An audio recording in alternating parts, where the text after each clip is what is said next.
What's up, everyone, and welcome to Project XTalk, episode number 22, your weekly podcast all about Xbox. If you like that, please sure to drop us a subscription to the channel, give us a like, and for any audio listeners, make sure to follow us on your favorite podcast service, drop us a review on Apple. It really does help grow the channel. I know I say this every week. We're getting a few reviews. Just keep it going. Helps boost our popularity.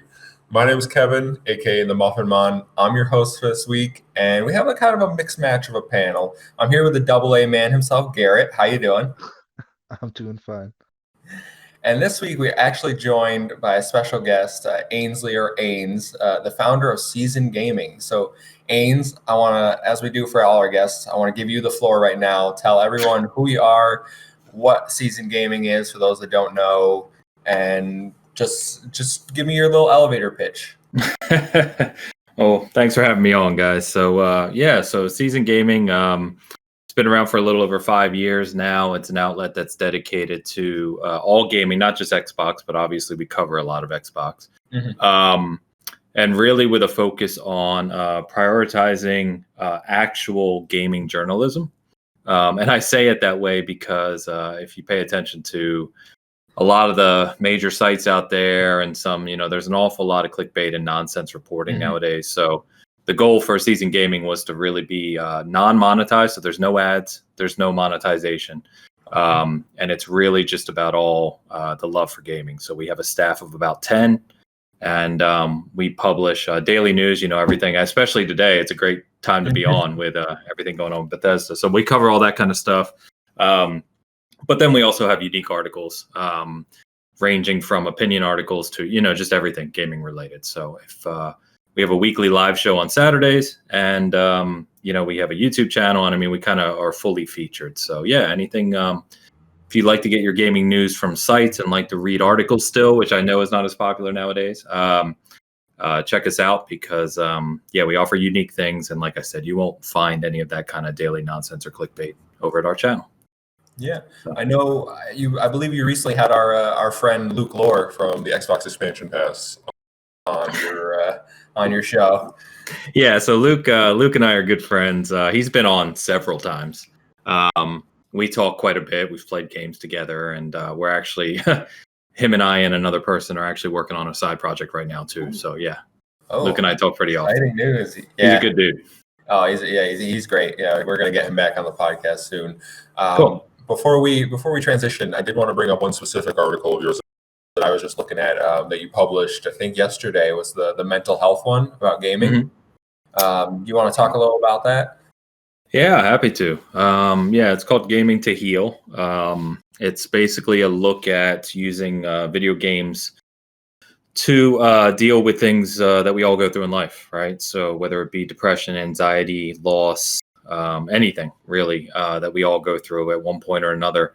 And about 3 weeks or so ago, I reached out to the Season Gaming community and just said, hey, anyone who wants to talk to me about this kind of stuff, I've got an article coming up that I'd like to feature it in. And the response was kind of overwhelming. I got tens and tens of responses, way more than I could fit in that article. So it was, I think it's something that one of my big things is focusing on positives of the gaming industry. We hear so much about the negatives and this bitter, just pointless debates is what I call them, about things. And this was really about focusing on the good things that gaming can do for us. And it was a follow-up to an article I wrote a couple years ago that dealt with the loss of my son.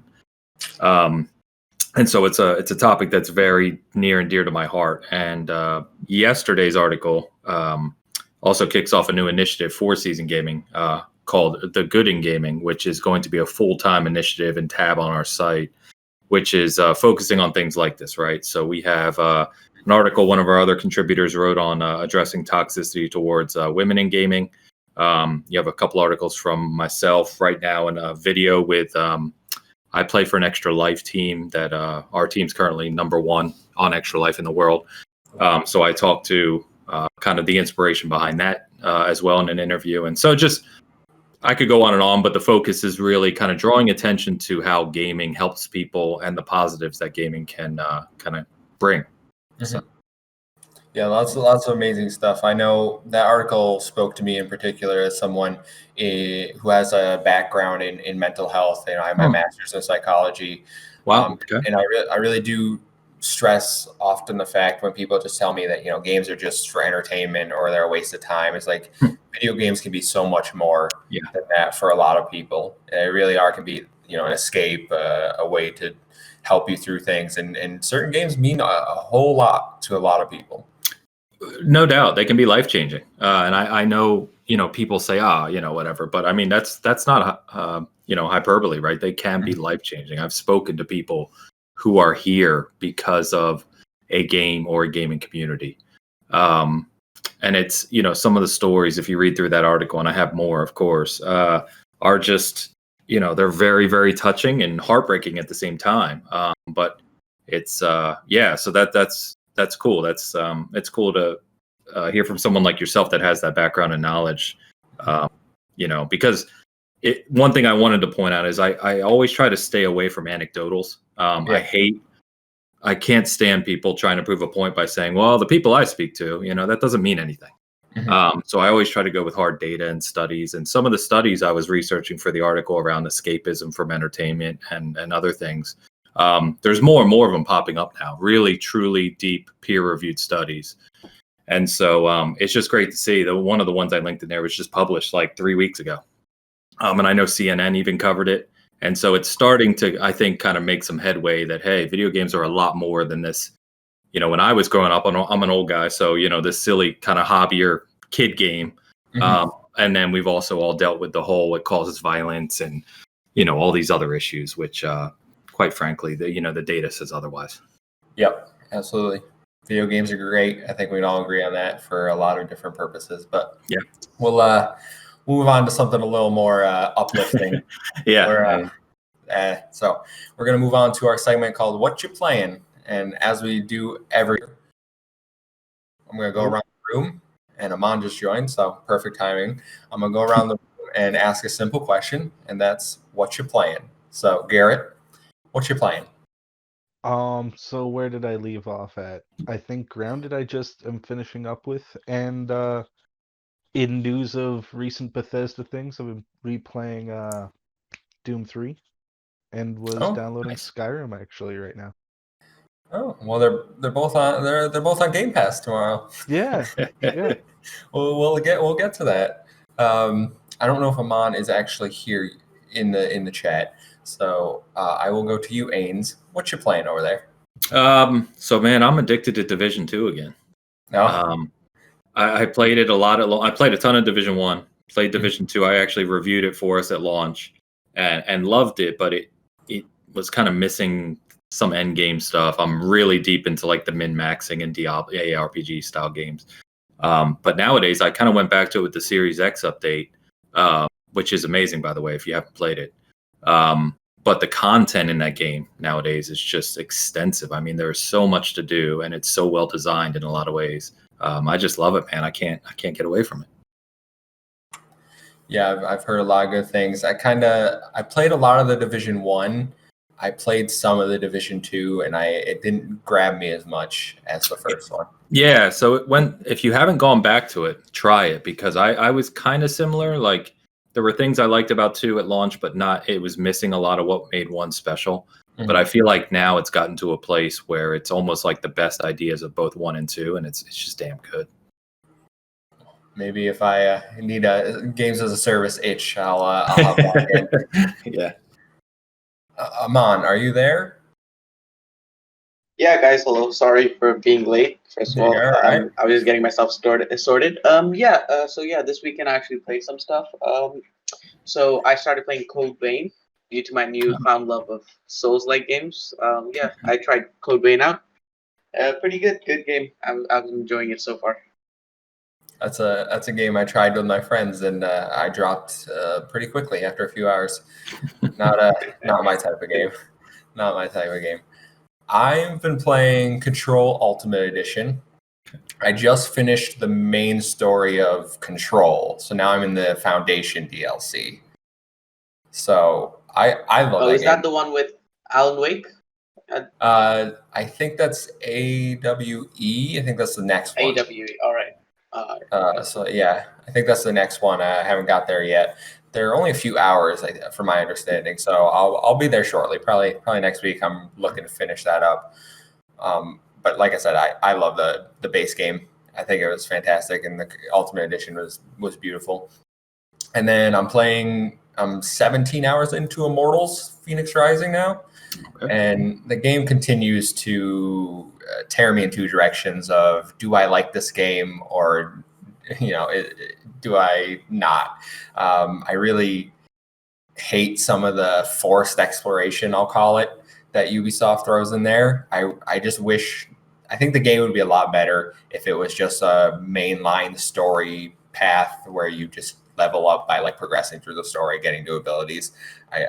I'm not a fan of the exploring the big open world that Ubisoft has made, even though it is beautiful. I will give them that. So, like I said, I'll have a review for those probably at some point coming up. Speaking of reviews on the channel, I dropped my Deep Rock Galactic review in our Game Pass and review series this week, and Tom will have a video going live on Friday. So by the time you watch this, it's already live. Go check it out. Go check out our previous podcast. All the videos there. So now that we've covered what everyone's playing, I'm going to get into the main meat of the show, as we'll say. And I think everyone knows what we're going to talk about. It's Bethesda. So story number one, Bethesda deal is done, and we have a lot of new information. So I'm going to go over some stuff. Feel free to jump in, but I'll ask some questions at the end. So the U.S. gave approval on Friday. The EU approved Microsoft's acquisition of Bethesda on Monday, and Phil Spencer confirmed in an Xbox Wire post welcoming Bethesda to the team Xbox.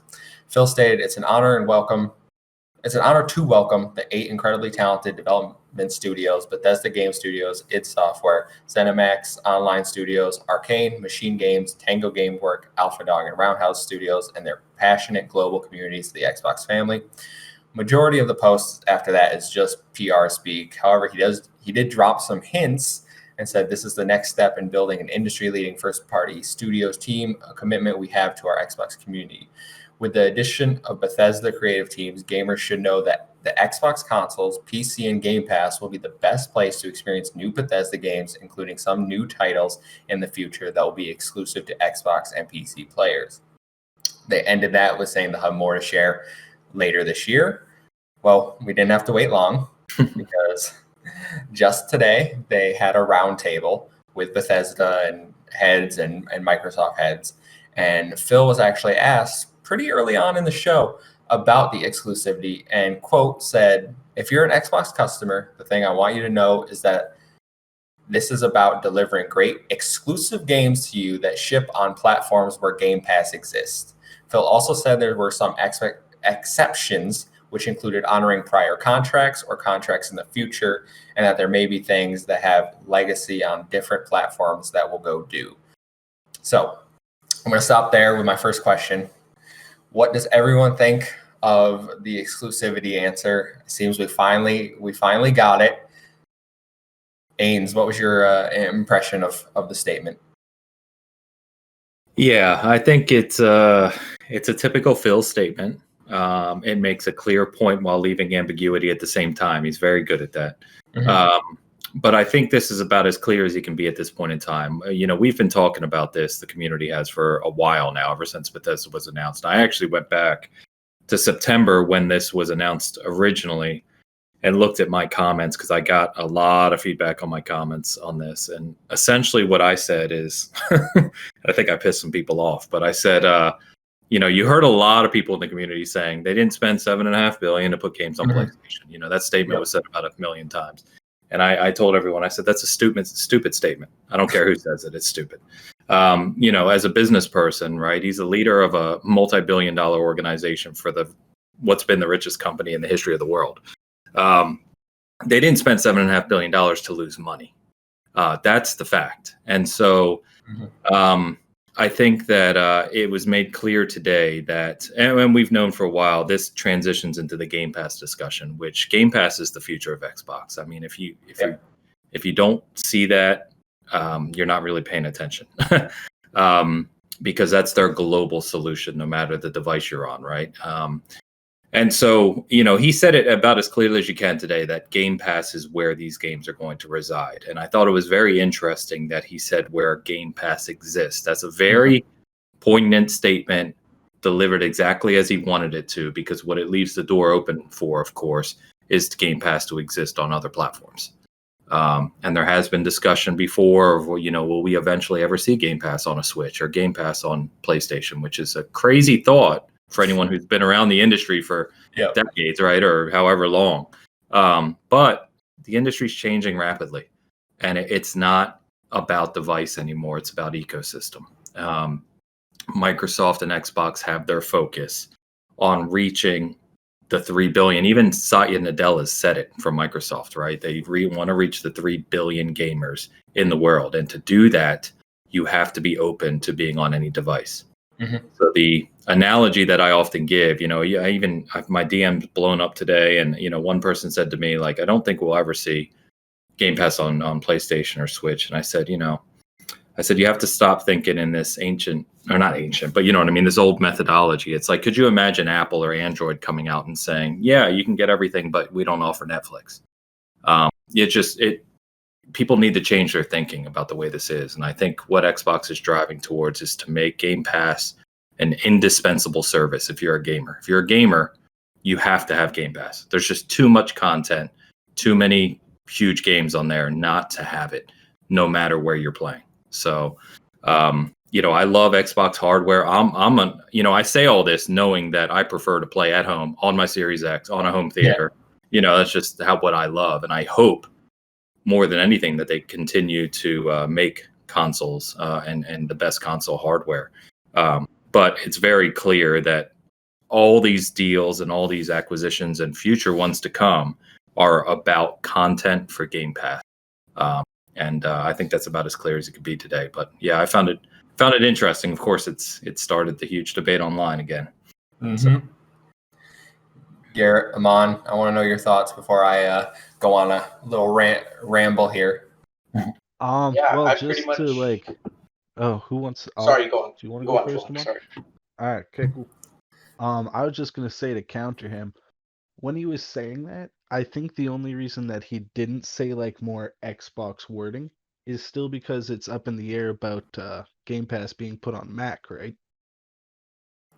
I was looking that up, and they were talking about iOS devices. Can you get Game Pass Ultimate on Mac PC? So I'm sure it's coming. Yeah, that's the whole battle they had with Apple, right? So what they're doing as a roundabout solution, right, is making your browser a browser-based Xbox Game Pass kind of backdoor. So that's how it's going to work on PC, which is in testing right now.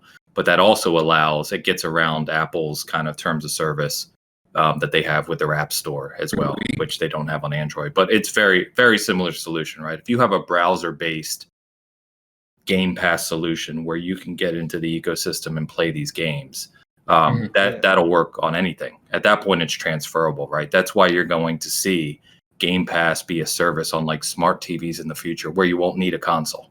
You'll just be able to connect straight into Game Pass. Same thing with phones, same things with PCs. I'm so weirded out about Game Pass being put in Samsung TV. It's very weird. I know, that's why I said you kind of have to change your thinking, right? It's very different from what we've ever had. I get what they're trying to do, but man, that's going to take some time to adjust. The latency issues. That's what I'd be most off. Sure. Yeah, it takes years and years. I think the audience for the people that will be using the apps are more the casual audience who probably won't notice latency as much as people that play video games all the time. And I know exactly when a game doesn't feel right. This might be someone's first experience with games, and their parents get it as an app for their kid on their TV, and they don't have to get the hardware to go with it. Yeah. And I think to echo that point too, is if you're someone who is a dedicated, say, Halo player or Call of Duty, whatever, someone who's really competitive, plays multiplayer game, and you're with your party all the time, you're not doing that via a smart TV or a phone, right? You're doing what we do. You're sitting in front of your console with a LAN, you plugged into your router and ready to go. So it's just reaching that broader audience. Yeah, But then on the other side going of back that, to the, oh, going I back was to just the earlier question, like, what if Bethesda games are going to be exclusive? I think Phil just clearly just said they're going to support the like everything that has Game Pass is going to have Bethesda games. Nothing else. Maybe like for the likes of Indiana Jones, I think that will be multi-plat. Indiana Jones will be multi-plat, and then Ghostwire Tokyo, Deathloop. These are coming up. There might be some other deals, but everything else, I don't see it being multi-plat. It's only going to be on Game Pass. So if PlayStation approaches Xbox saying we want Game Pass on our system, I don't think Xbox are going to say no. But I don't think PlayStation are going to approach Xbox. I don't know if they would say no. Game Pass on PlayStation? I think Microsoft will say yes. They Oh, want okay. it on as many. Yeah. No, I said PlayStation would not approach Microsoft for that. Oh no, yeah. They're not going to. Yeah. So back before I give my thoughts, the browser solution. PlayStation has a browser. You think? Yes. Think I was people going to get at it. will use their browser to play Game Pass on their PlayStation? You think Sony would shut that down? Work. It could work. Technically speaking, it can Xbox. work, right? Mm-hmm. Yeah. I mean, the new on Xbox right now with Steam. Yeah, the new Edge browser on Xbox you can use to access PS Now, or you can access Stadia. I mean, it's just the way it works.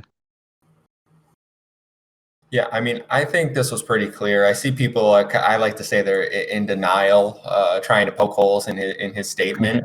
But, I mean, he confirmed to Paris Lilly, the host of Gamertag Radio, is on XCast for Kind of Funny. But he confirmed, Paris Lilly predicted on XCast a while ago that every game that currently exists on other platforms will stay there. They'll continue to support the online live service games like Elder Scrolls Online, Fallout 76. But after that, every game is going to be exclusive besides the contractual ones like Deathloop and Ghostwire Tokyo. And I have some questions about Indiana Jones now, depending on what that contract looks like. And maybe they have some other hidden game contracts that we don't know about. But I think 99% of games going forward are going to be exclusive to Xbox and the Xbox ecosystem, as we're calling it now. Because I saw people asking, why didn't he say Xbox? I was like, because that's not your console. Why didn't they say console exclusive? And it's because Xbox isn't just a console anymore.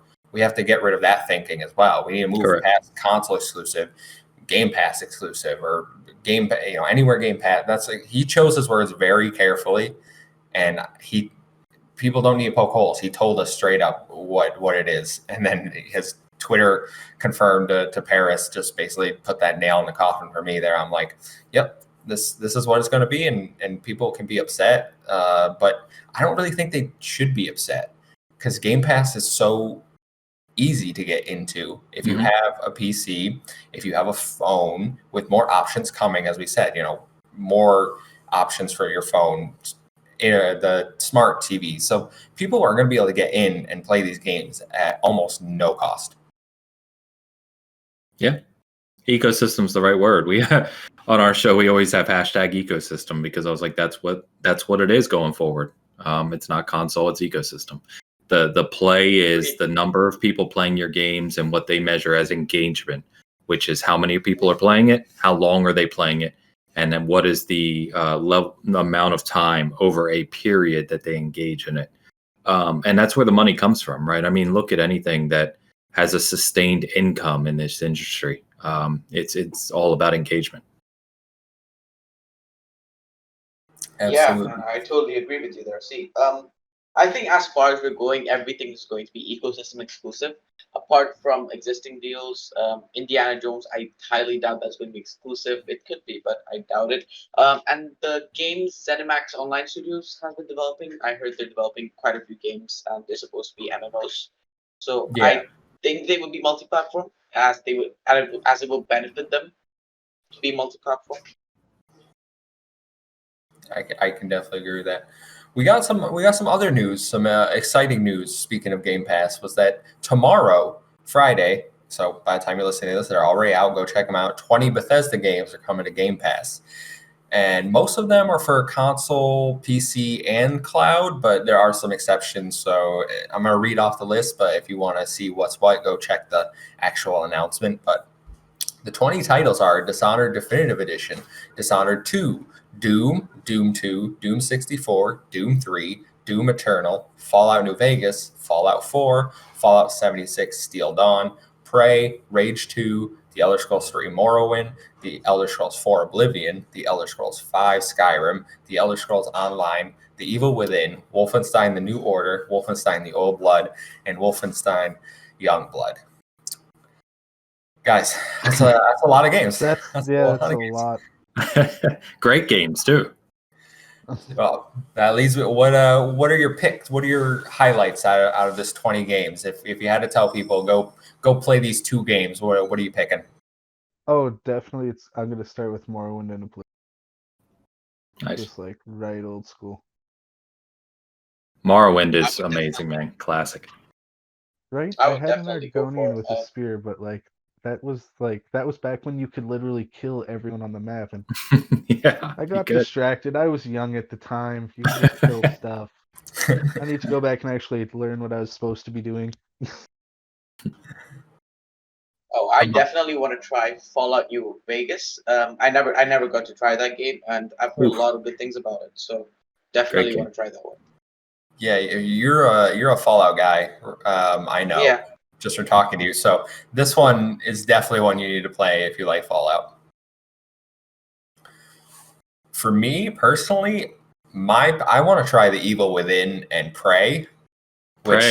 Yes. Which Jez Corden tells me are the 2 most underrated games of last gen. For me and him are always pumping up Prey, man. Please play Prey. That's a pain in the ass to say. It's so good. Sorry. It's so. Have you played? Do you like the? Sorry, Amon. I wanted to ask you. Do you prefer the 2006 Prey or the new one? New one. New one? Oh, Yeah. new one for sure. Yeah. 100%. So I was going to ask, do you like BioShock? Is anyone from you fan of the BioShock game? Yeah, a huge BioShock fan here. BioShock is amazing. Okay, so Prey is as close as this generation's BioShock as we've gotten, in my opinion. It's one of those games where the setting is very unique and kind of mesmerizing. Mm-hmm. And as you go through the story, by the way, there's a huge twist at the end of the story. So it's similar to BioShock, but it's set up in a very similar way in that you uncover more and more of the backstory of what happened on the space station over time. And you can kind of dig into that if you want. And if you do so, it's just very, very good. And being able to kind of do the alien, play as an alien kind of, and you can kind of switch your abilities. It's really, really well done. I always recommend people play Prey. Well, that's definitely one I want to check out. And then the Evil Within, as I mentioned, that's been a game I hear high praise for. Especially. Why isn't Evil Within 2 and Wolfenstein 2 coming on here? Those are the only 2 games I see missing. There's a few more missing. I am Fallout 3. Like Doom 2016 isn't on here. Oh, okay. Oh, yeah, that's not on here either. Yeah, I think they'll be coming soon. I was trying to see if any of those were already in there, and we just weren't aware of it. No, remember, these are new additions. Yeah, Doom 2016 isn't. Doom Eternal was at one point because I played like half of it. So I don't know why Doom 2016 isn't on there. I assume it's coming. And I saw a tweet from Ryan McCaffrey right before we went live that he's hearing that some of these games might get FPS boost announced next week. So, they confirmed that. Oh, did they? Yeah, awesome. Yeah. They said several of them will be getting FPS boost soon, is what they said. They didn't give a date. Well, have you tried Rage? I've never tried that game. I've reviewed Rage 2. Yeah. Fun, really fun combat because it's based on Doom's engine, right? So it plays very similar to that. So it's very intense and fast and gory, and that's a lot of fun. But the world, it's kind of lackluster, and the story's okay. But yeah, if you just want a mindless shooter to go around and smash things, it's fun. I see.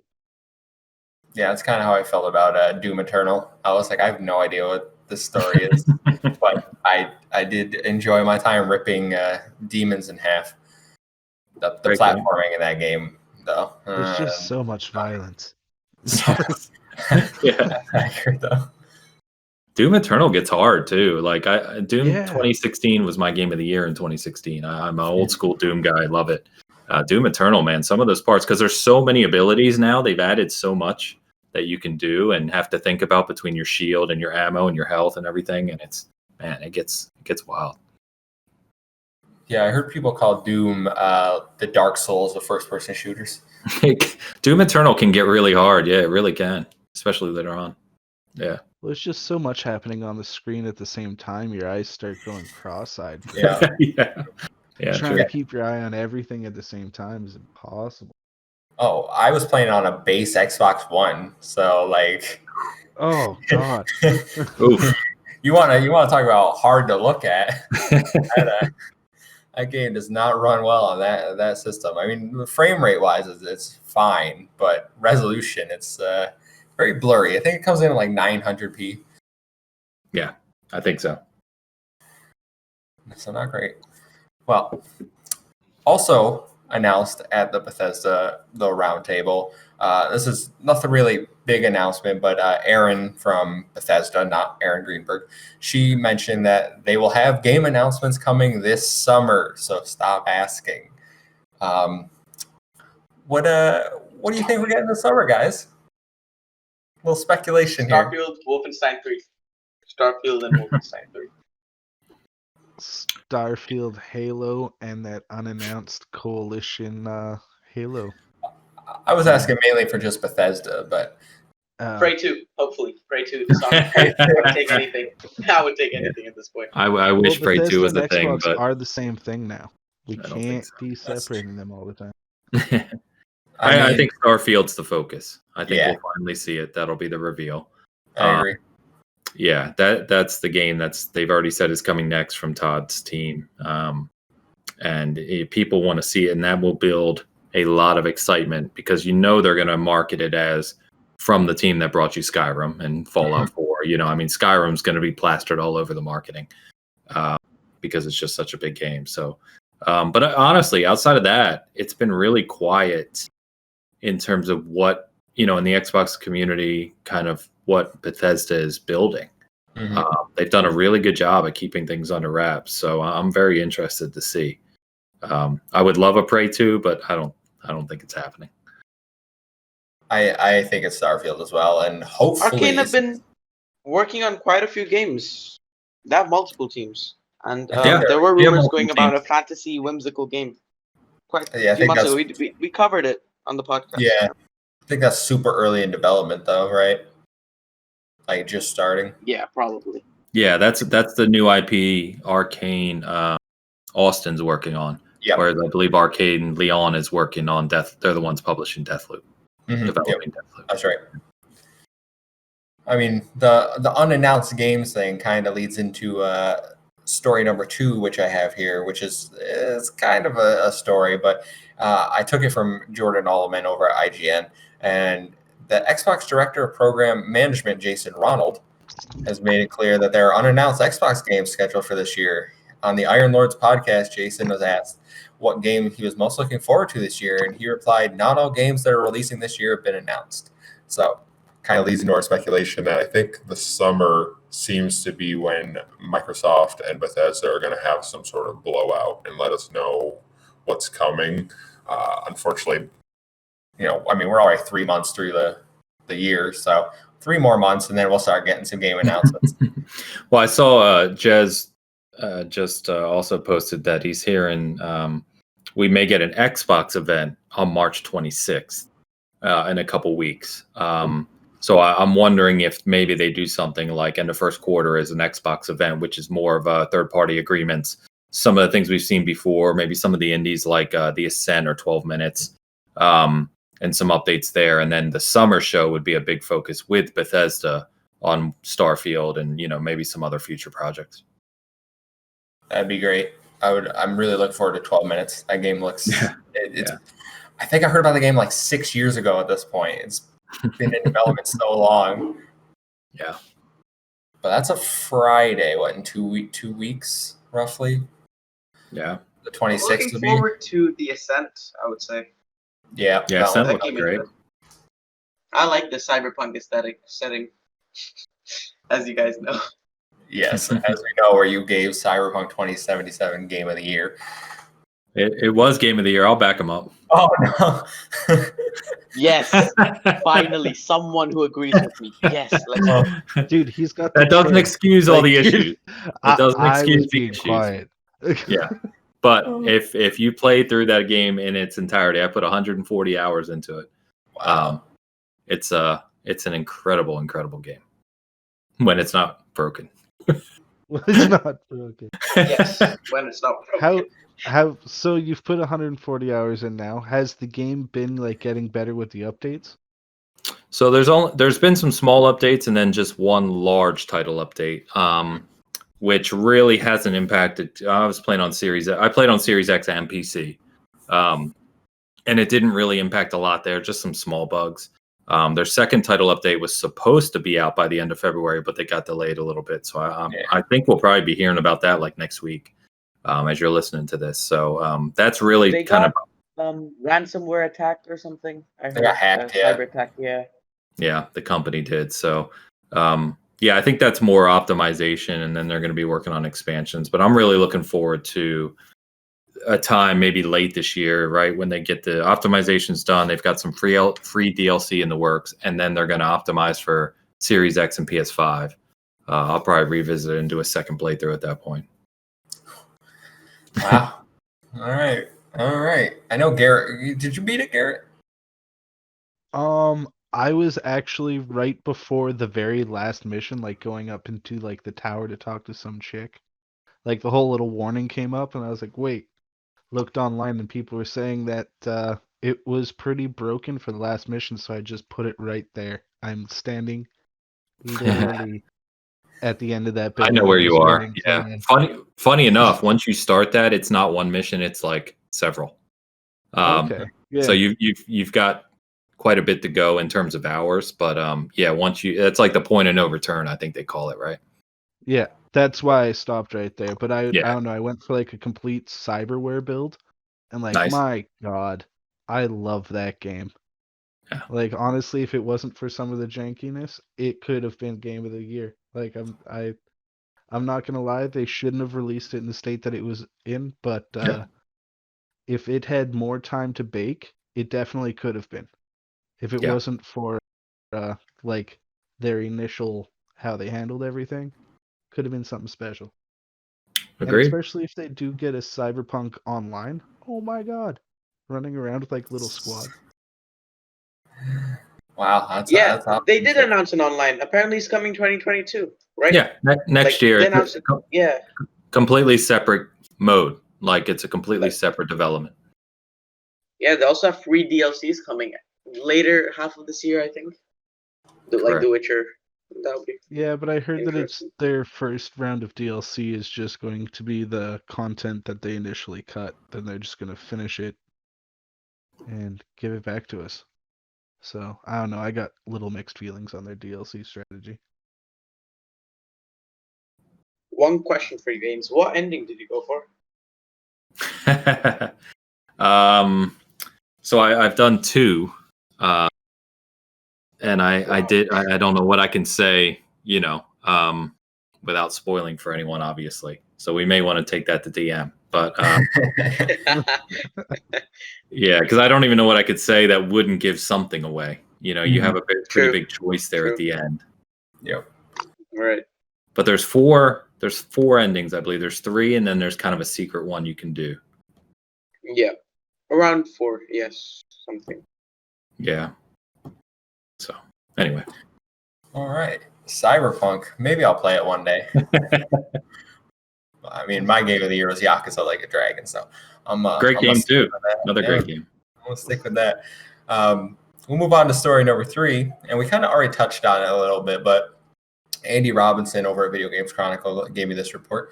Xbox console's new browser can stream Steam and Epic Store games. Some Xbox users are now able to stream PC games to their console via a test version of Microsoft's Edge Chromium-powered browser and GeForce Now. Xbox testers in the alpha skip ahead group can now access the updated browser on Xbox consoles. The browser can run web pages and apps such as Stadia, Discord, and more. GeForce Now's compatibility means Xbox players can stream many of their Steam games to their console, including Death Stranding and a ray traced enabled Cyberpunk 2077. And before I let everyone talk about that, I see Tom popped in here. Are you here to stay, my friend? I managed to get squeezed 30 minutes out before they need me again at work. So I'm here for 30 minutes. All right. Well, we're talking about streaming through the new Xbox browser. Anybody got any thoughts? I mean, we kind of already talked about maybe they get streaming on PlayStation's browser for our Game Pass, but what do you think about being able to stream Steam and Epic Game Store and Stadia on Xbox? Still not enough motivation to play Death Stranding.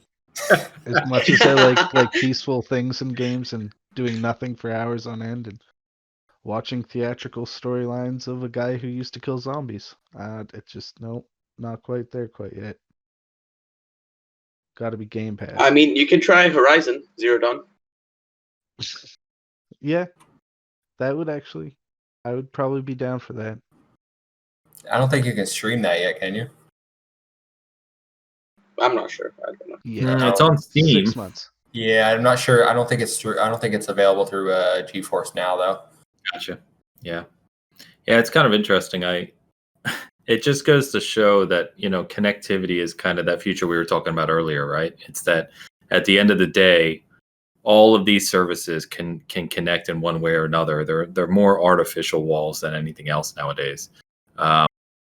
So it is kind of interesting. I've heard great things about the browser. I haven't used it yet, but a lot of people are saying it's kind of the best web browser now. Wow. So I may need to check it out. But it's just kind of fascinating that all of these kind of unique, we keep saying ecosystem, but all these unique ecosystems, the walls are just, you can find ways around them. I want to touch on that briefly too. Go for it. Edge Chromium, like on PC, by the way, it's way better than Google Chrome. It takes up so much less RAM. Google Chrome loves to take all the RAM for whatever reason. It's the most annoying thing. You have 2 tabs open. That's 10 gigs of your RAM right there. But anyways, I think it's cool that the Xbox is getting this update. I think the biggest thing for me is not even the streaming of like Steam or Stadia. The biggest thing for me is like the Discord actually works on it. I love Discord. Now, if they can figure out a way how to make Discord work like one with our actual microphones as well, which I want them to test, then it'll be like the best thing ever. And I can finally like use my Xbox and cross-play properly via Discord and everyone ends up in a party chat on there. It would make things so much smoother. Yeah, I agree. Have you ever used that Xbox app? I assume you have the Xbox Party Chat app on PC. It's terrible. It is really bad. I actually think the Windows Store in general is just bad. Like the integration is bad. The download speeds are terrible on PC specifically, not on Xbox. But yeah, that chat app is terrible. Just Discord all the way. That's all we need. Why do we even need Party Chat? I got nothing. I don't know. Are you suggesting Microsoft acquire Discord? No, nobody is suggesting this. Ooh, rumor. Every week with you, Xbox buy this, Xbox buy that. Amon, I saw people giving Microsoft shit for buying Bethesda and monopoly and consolidating the industry. Amon is like pushing for the consolidation of the industry. That's what's going on. Yeah, go for it. Microsoft acquire Amazon, Apple. Go for it, man. Have you seen how terrible Netflix has become in like the past couple of years, where we're not getting a lot of movies anymore because everyone's like taking chunks of everything now? I don't want that. Yeah, but isn't Netflix getting a movie every week now? This year, 2021. That was their plan. What are the movies that I care about? True. That's the question.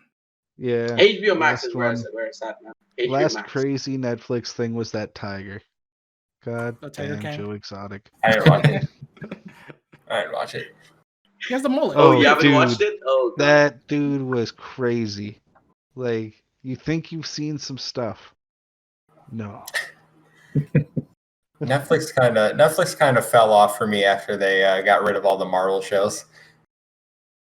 That's True. kind of where I it want hit Daredevil me. back so bad. Daredevil was so good. Well, I I'm don't fine know, if they bring man. it to Disney Plus. Punisher had the most talent out of the lot.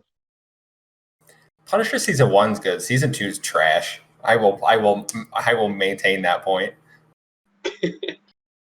Valid point. I hated that Ah. what was his name? Like Jigsaw or something in the second season. Oh, Jigsaw. Yeah, Jigsaw. Yeah, I disliked him. The Mhm. rest of it, like the whole like prison scenes where like his epic, bloody, brutal fight scenes, great for the Punisher. I think Yeah, I get the what you worst out guys of are the doing, lot but the villain. was Iron Fist. I was just gonna say Iron Fist is not nearly as bad as everyone says it is. Yeah, don't watch it. It's not worth it. No, I think you should watch it. It's decent. But oh man, we got sidetracked. Where am I? Oh yeah, this kind of we'll continue with like kind of the PC spec talk. We have a rumor. I call that. I don't know how much of a rumor it is, but I titled it, "Is AMD bringing Fidelity FX Super Resolution, their DLSS competitor, to next-gen consoles?" According to reports, there is a rumor from tech YouTuber Linus Sebastian. I'm not sure who that is, but NVIDIA's DLSS has been praised in the PC community as it allows capable GPUs to use the tech to increase the FPS significantly with small visual downgrades. Linus states, apparently, rather than rushing it out the door on only one top new card for AMD, they want it to be cross-platform in every sense of the word. So they actually want it to run on current GPUs, including the ones inside consoles, meaning AMD could add it to graphics cards in the Xbox Series consoles and PlayStation 5. Have you guys heard anything about this? What would your thoughts be about this? I haven't heard a damn thing. No? I mean, the technology, DLSS technology is really impressive. Mhm. I think that, we're moving into an age where developers and these software giants are trying to figure out how to render greater fidelities with lower amount of resources, which is really all this is. You're rendering games at lower resolutions, and then you're using kind of artificial things to pump them up to kind of fool people into thinking you're getting native per se. But we're seeing this in a number of different ways depending on what company is developing it. So obviously DLSS from NVIDIA is the big one. We're talking about this now, and then you're even seeing some of the Xbox engineering team touch on this too. I mean, it's all in the same vein to some degree, where you're up-resing, you're improving textures, your FPS boost we were talking about earlier. These are just all kind of engineering and software related ways to solve rendering pipeline limitations. That's all it is.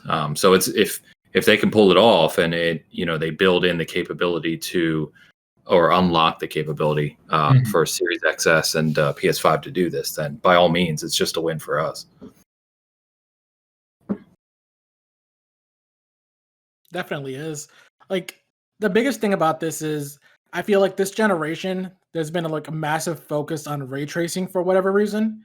And ray tracing is takes up so much hardware. It's real intensive. I love the visuals. And if Fidelity FX can help rectify the frame rate issues that we get with that and keep it at a 60 FPS as well with ray trace, I'll take it. Even though it's not like a native 4K rendered video, I'll still take this artificial AI that's sort of guessing what it should look like and figuring it out. And as long as it looks clean to me, I'm fine with that. Perfectly fine. Yeah, I mean, Exactly.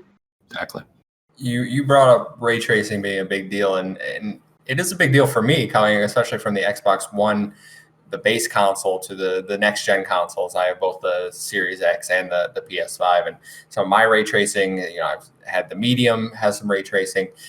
Control Ultimate Edition has ray tracing, and I think that's probably the best example I've seen in next gen games. I don't know if there's one that does it better, but I think it's beautiful. And I mean, Control Ultimate Edition is a game I would normally play in performance mode, but I love the ray tracing so much I keep it in quality. So, but I do notice the 30 frames per second, especially you have to turn motion blur off for that game. If you have motion, you'll get sick playing that game at 30 FPS with motion blur. You talk about Control, right? Yeah. Yeah, I only started playing it recently with the update on PS5 because it was on PS Plus. Yep. Yeah, and I've been playing it in 60, and I was like, well, let me see the ray tracing, and switch back to 30, and I lasted like 20 seconds. I was like, nope, I'm done with this. Like, the fidelity is nice, but it's not nice enough to completely ruin the gameplay experience. Yeah. So to your point, if you can free up resources, it's the same story it's always been, right? Developers can do whatever they can do with the resources provided.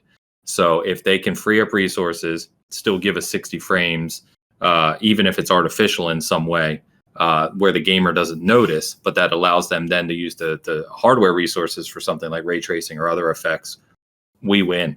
I mean, it just makes the gaming experience better. So. Mm-hmm. Fully. So I think we're all in agreement that would be good. Tom, before you go, I did want to circle back because I know you were pretty sad you couldn't make the podcast, and you had some thoughts about Bethesda that you wanted to share. What you want to give us some overview thoughts on the roundtable, on the exclusivity? I'm opening the floor here to you. I mean, I'm just glad that they finally opened up and finally stated what we all knew, or what we figured was gonna happen, like on the Xbox side of things. Like, yeah, you want to play Bethesda games, you can play on Game Pass, and only on Game Pass, like supported systems, Xbox, PC, cloud. I don't know what else more to say about that. It's like we knew this was happening. There was a lot of I want to say people who were a little delusional on the other side who didn't think so. Now, like, obviously, get both consoles. They have good games on either side, but like, let's be honest, they're not paying $77 billion for PS to play these games. Oh, like, I don't know where they got the main argument I've seen with this was like, well, they threw Minecraft, and we got Minecraft was already on PlayStation, and they just want to keep supporting that, like, because Minecraft is more like a service.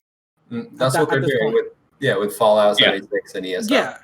So it's a service. They want to offer that separate service to you guys. That's fine. But in terms of like actual games, like Elder Scrolls 6, I don't expect that to be a games as a service or an online game. So no, you guys probably won't get that. I'm glad they were able to open up though. You're over drooling? The fact that Elder Scrolls 6 is gonna be on Game Pass day one. It's hard to believe, really. And I know, right? Yeah, because it's just like I always say there's a few games or IPs, franchises, whatever you want to say, that really make the industry kind of stop, right? Grand Theft Auto 6, when that gets announced, nothing else will matter. That'll be it. And I think Elder Scrolls 6 has the capability to have that sort of impact where it's like when they really show that game, however they choose to. I mean, Skyrim is one of the top 10 selling games of all time. It just continues to be played years and years on, and improved, with modding and everything else. And I think if Elder Scrolls 6 really lands, which it should, they know the impact that game could have. The fact that they're going to be able to come out and say, you want to play this game, play it for free. Well, not for free, but you know what I mean? Play it with Game Pass day one on Xbox or PC. I mean, the impact that's going to have is monumental.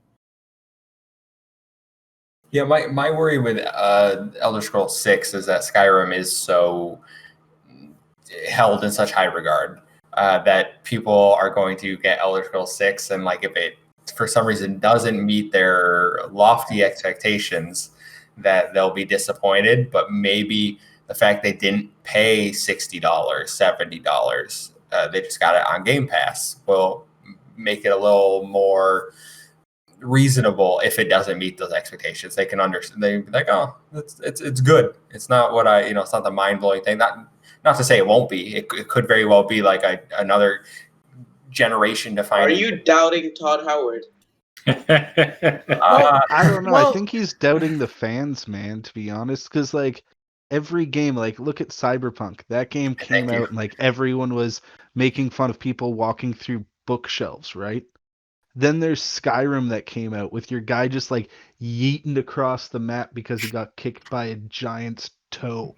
And it's just like the memes that came out from that, Cyberpunk was destroyed and Skyrim was basically galvanized by it. Like they embraced it. So I think it's gonna be a success. Like early lock in for that one. It's gonna be but it's like nuts. really the expectations. Like Yeah, someone who's played like I was upset with like Elder Scrolls 4 coming from Morrowind. I felt like it stripped away features. Then when I went from more Oblivion to Elder Scrolls 5, even more so, like stripped away even more features. So even every time I was like, I felt like they took a piece out of me, but they still delivered on the game in such a way that it like, yeah, sure, it's missing some things that made the other one special, but they did such a good job of Skyrim that it didn't really matter to me. And I'm sure when Elder Scrolls 6 drops, it's gonna be the same exact thing. They're gonna bring in that Elder Scrolls magic and make it into a great game. As long as they have the right people working on it, they keep the lore intact and add some special side stuff, which we know they will have. That's all that I really need from like an Elder Scrolls game. Yeah, that's what I was getting at more than anything. I think that's one thing that's encouraging when they said, I think it was Pete Hines, people kept asking about Elder Scrolls 6, and he said, Starfield's coming first, and we haven't even shown that yet, and I think that was encouraging in the sense of, they're not really rushing these titles, not that they ever do. But if that core team is focused on Starfield and making that as good as we all hope it can be, and then really moving on to Elder Scrolls 6, it's a long ways out yet, but it means the game may be better for it. So, Starfield in reality has the potential to have this sort of impact too. It's a new IP, but like I said, if they market this as from the team of Skyrim and it actually lands and has kind of that world sense and community sense that these games have, it can be another huge release for Game Pass as well, and a lot sooner than Elder Scrolls 6 will be. Yeah, we could potentially have 2 or more Bethesda games if they all come out and hit the way we want them to that will be held in such high regard for years to come. Starfield, I'm personally probably more excited for Starfield than Elder Scrolls 6, and that's just because it is a new IP. It is, sci-fi esque in space, and in my mind, I'm getting like a Bethesda Mass Effect. That's kind of what I'm like getting in my mind. That's what I'm building it up to be, and whether that lives up to those expectations, we'll hopefully see later this year. But I know what Elder Scrolls is. I love fantasy worlds, so I'm pumped for that. But I'm more excited for Starfield to see what they've done in that different universe. And let's not forget that Starfield is the first game on the revised engine since Oblivion. So, we're talking 15 years that these games like Fallout 76 have released on this kind of older engine. And it's been noticeable, in recent games. Mm-hmm. So, this has the opportunity. If people remember when Oblivion launched in 2006 on the 360, when that game first came out, it was mind-blowing. It was like stepping into another world for the first time in reality. So this game has the opportunity to do that to us again. I certainly hope it delivers. Man, there are a lot of RPGs coming for Xbox. Yes. Avowed, Fable, Starfield, Elder Scrolls. Damn, and In Exile apparently working on an RPG. Mm-hmm. Yep. Wow. Home of the Western RPG and first-person shooter is what Xbox is this generation. Oh yeah, anyway. First-person shooters as well. Wolfenstein, Doom, Halo. Wow, that's just mind-blowing. Yeah. Absolutely. And multiplayer, really. Mm-hmm. Like, I always had to think that they had an edge over PlayStation in that department, or most things. I think most people have said that, along with their Xbox doesn't have games comments, that they just say we only play multiplayer over here. But I think they're in a great position. That's my main takeaway. I've only, after the event, even more so today, I only think Xbox is going up from here. Yeah. Absolutely. So if no one else has any more comments, we'll say goodbye for this week. I want to go around the room. I want to thank Ains for coming on. Been a great guest. We really do appreciate it. Everyone go check out Seasoned Gaming. You can tell them where they can find you. Yeah, thanks, guys. It's been fun. Always love chatting games. As we talked about kind of at the start, you can find everything on seasongaming.com. From our crew to our channel to our weekly show to articles, everything's there. So because my first name's Ainsley, I'm not hard to find. You can type it in and find me anywhere. I go by Ains on Twitter, but my gamer tag's Porsche Power, and I'm Porsche Power literally everywhere. So easy to find. But yeah, any support's appreciated. And look forward to chatting with you guys again in the future. Thank you. Yeah, absolutely. Thanks for coming. Garrett, where can they find you? As always, Wayworn G on Xbox and Twitter. Aman. You can find me at AmonM05 on Twitter, Xbox, and PlayStation. And Tom? You guys can find me on Twitter at Chronicle Tom. And to Ains, I'm sorry it was a little unorthodox with just two, like Amon being late, popping in like 20 minutes within, and me 30 minutes. We don't do that. We don't do that normally over here. We're a little bit more professional, but we wing it when we have to. Nothing to apologize for, man. Fair comments. Yeah, I tell people all the time, I just love chatting games, man. Honestly, that's what it's all about at the end of the day. So it's nice getting to chat with you guys and getting to talk to you for the first time, because I really had only talked to Aman through DM. So it's been fun. Yeah, it's definitely been fun. We will definitely try to get you back on at some point in the future. Everyone go check him out. Like I said, I've been Kevin, aka the Muffin Mon. That's a 1 instead of an I and an O instead of an A. You can find me on Twitter. That's my gamer tag. My PlayStation is the Muffin Mon, so Moof instead of Muff. But that's all for this week. We'll see you next week, and celebrate Bethesda. Bye, guys. Happy Bethesda Day.